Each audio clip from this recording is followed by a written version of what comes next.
Nama saya Nur Anis binti Muhammad Nur dengan nombor metrik 2232771.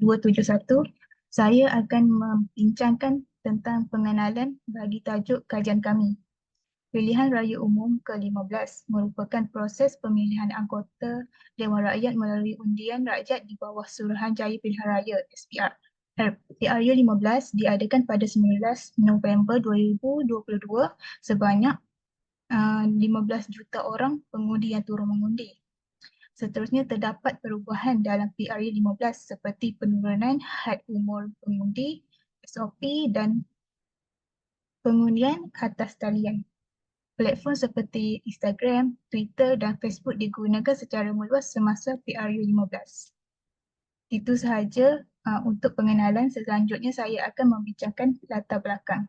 Kajian kami membincangkan Suruhanjaya Pilihan Raya bertanggungjawab dalam mengadakan pilihan raya Dewan Rakyat dan Dewan Undangan Negeri berdasarkan Perlembagaan Persekutuan.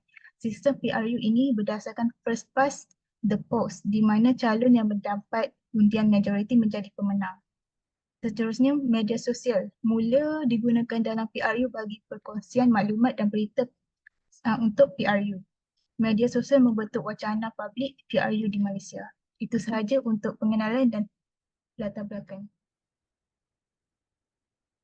Saya Maria Fina anak Matthew Kabat bernombor matriks 222813. Saya akan membentangkan tentang subtopik politik iaitu merangkumi beberapa aspek. Media sosial memainkan peranan penting dalam politik Malaysia dengan menyediakan platform untuk berkomunikasi, berkongsi maklumat dan mengaruhkan pandangan. Sebagai contoh, parti-parti politik di Malaysia kebanyakan menggunakan media sosial dalam PRU 15 yang melibatkan kira-kira 3.8 juta pengundi muda berusia 18 tahun ke atas. Walau bagaimanapun, penggunaan yang tidak bertanggungjawab boleh menyebabkan penyebaran berita palsu atau propaganda politik. Dalam PRU 15 terdapat kes penyebaran berita palsu atau propaganda melalui media sosial. Contohnya termasuk menuntut palsu tentang calon atau parti menyebarkan maklumat yang tidak tepat untuk mempengaruhi pandangan undi. Parti-parti politik di Malaysia juga menggunakan media sosial untuk memobilisasikan pengundi, menggalakkan mengundi untuk mengundi dan menyampaikan mesej politik mereka secara langsung. Mobilisasi pengundi dalam media sosial dan PRU 15 di Malaysia telah menjadi unsur penting dalam strategi pilihan raya. Contoh alaman mobilisasi pengundi melalui media sosial termasuk mengadakan kempen digital parti politik. Sekian sahaja Nama daripada saya saya. Ella Haumain, nombor matrik 225646. Bahagian saya sosial. Sosial ini mengagumi 3 aspek iaitu penggunaan media sosial secara tidak bertanggungjawab menimbulkan ketidakpercayaan terhadap pengguna media sosial lain. Yang kedua, pengguna tidak wajar platform ini boleh mempengaruhi keputusan pengundi. Dan perlu diingatkan adalah kemunculan cyber boleh merosakkan kredibiliti calon lawan. Pengguna media sosial secara tidak bertanggungjawab menaratif kaum dan agama mendominasi media sosial mencetus perasaan diskriminasi. Seterusnya, bahaya ekonomi. Ekonomi ini mengagumi 3 aspek iaitu media sosial juga memainkan peranan dalam ekonomi Malaysia dengan menyediakan platform untuk berkongsi maklumat berkaitan manifesto parti politik. Pengguna yang bertanggungjawab dapat meningkatkan nama baik negara dan meningkatkan keyakinan pelabur. Manakala pengguna yang tidak bertanggungjawab boleh merosakkan imej negara dan menjejaskan masuknya pelaburan. Terdapat persamaan dalam usaha memulihkan ekonomi, mengatasi kos sara hidup dan meningkatkan urus stabil, tetapi terdapat juga kritikal terhadap kebolehan pelaksanaan beberapa janji manifesto dan boleh menambah beban kewangan negara. Okey, ini sahaja. Thank you. Nama saya Tarshan Alaki Armugam dengan nombor matrik 205446 dan saya pula akan menerangkan bahagian analisis subtopik terutamanya bahagian sosial. Perkembangan media sosial dalam negara kita memberi impak yang agak besar dalam aspek politik di Malaysia.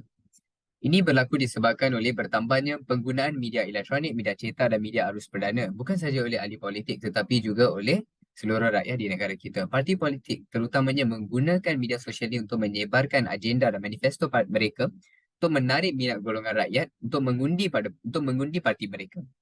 Statistik menunjukkan dalam PRU 15, hampir 1.3 juta pengundi merupakan golongan yang berusia 21 tahun dan ke bawah. Dan mereka mengundi buat kali pertama. Dr. Jim Manimaran iaitu seorang wartawan menekankan bahawa golongan yang berusia 21 tahun dan ke bawah ini dilihat kurang matang dan bimbang keputusan mereka ini mungkin dipengaruhi oleh berita-berita yang disebarkan dalam media sosial. Kebanyakan parti politik mempunyai laman web dan blog-blog politik tersendiri. Ini adalah untuk menyampaikan debat manifesto antara parti dan emosi penyokong. Selain itu, mereka juga berpendapat bahawa bilangan likes dan share yang mereka dapat boleh dijadikan undi. Dan juga parti politik ini mempunyai laman web tersendiri untuk membincangkan isu-isu tertentu yang boleh dijadikan agenda perbincangan dalam kempen pilihan raya. Seterusnya, kita tidak tahu berita yang disebarkan dalam media sosial ni adalah benar-benar tepat atau palsu. Dan pada zaman sekarang, kebanyakan warga emas mempunyai akaun dalam media sosial seperti TikTok dan Facebook. Dan warga emas ini mudah terpengaruh dengan berita palsu yang disebarkan dalam media sosial yang disebarkan oleh segelintir masyarakat yang tidak bertanggungjawab. Hai semua, nama saya Vignesh Shuran, pernah lelaki kuku Samir dengan nombor matrik 207228 akan membentangkan tentang penggunaan media sosial dalam politik. Ahli-ahli politik menggunakannya untuk kempen pilihan raya. Ahli-ahli politik dapat menerangkan manifesto dan memperkenalkan manifesto mereka melalui media sosial seperti TikTok dan juga Instagram.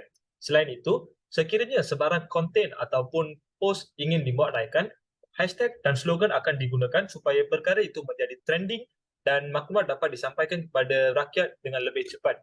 Untuk menarik perhatian rakyat, terutamanya golongan muda, video ataupun filem pendek dibuat bertemakan pilihan raya dan semangat patriotik untuk mendapatkan sokongan mereka. Seterusnya, media sosial digunakan untuk mendapatkan makluman parti politik, di mana hampir semua ahli politik dan parti politik mempunyai akaun media sosial. Sebagai contoh, TikTok digunakan untuk memperkenalkan calon-calon parti politik. Selain itu, rakyat juga dapat menggunakan aplikasi MySPR Simak untuk mendapatkan maklumat yang lebih terperinci. Seterusnya, perkembangan kempen pilihan raya untuk PRU 15 juga dapat diketahui oleh rakyat menggunakan unsur live dalam TikTok dan juga YouTube. Dan akhirnya, media sosial digunakan untuk mengetahui peraturan PRU 15, terutamanya kepada golongan yang mengundi untuk kali pertama. Selain itu, mereka juga dapat mengenali tentang sejarah pilihan raya dan juga perundangan tersebut. Di samping itu, seseorang itu dapat mengetahui tentang lokasi mengundi, cadangan masa yang diberi dan juga mengetahui keputusan PRU 15 yang tepat dalam masa yang cepat. Itu sahaja daripada saya. Terima kasih. Terima kasih. Nama saya Mahir Silanggawan dengan matriks nombor 207206 dan saya akan menerangkan analisis ekonomi. Keadaan ekonomi negara semasa PRU 15 amat teruk disebabkan pemulihan daripada wabak COVID-19.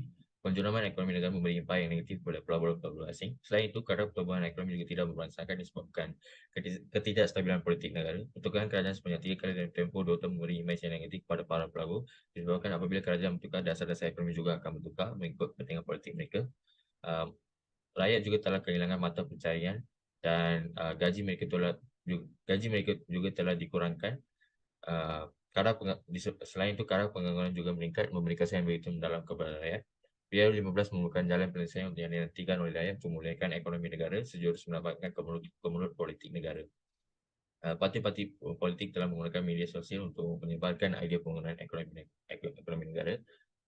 Pembangunan ekonomi negara menjadi kriteria yang penting untuk meyakinkan rakyat memberi mandat kepada kerajaan kepada 3 komponen parti politik yang besar iaitu Barisan Nasional, Perikatan Nasional, Pakatan Harapan.